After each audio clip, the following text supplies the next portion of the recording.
Okay guys, sekarang kita nak tengok movie. Movie apa Wak? Primate. Bro, what are you talking about, man? Movie Primate tu movie apa? Movie. Janganlah dekat sangat. Tengok tu. Women.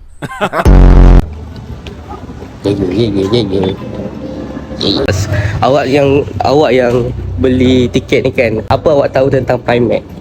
Saya tahu dia binatang yang jahat tu je. Yang jahat. Ni.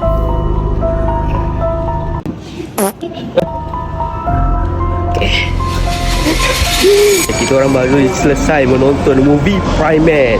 Seekor chimpanzee yang bertukar menjadi ganas disebabkan oleh penyakit rabies.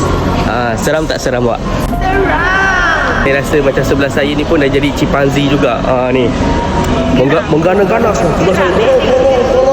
So awak boleh bagi rating berapa untuk movie Primate ni? 10 per 10. Sebab sumpah daripada awal sampai akhir tak relax. So worth it lah. ya, so korang bagi siapa yang tak tahu nak tengok movie apa hujung minggu boleh try tonton movie Primate. Yes.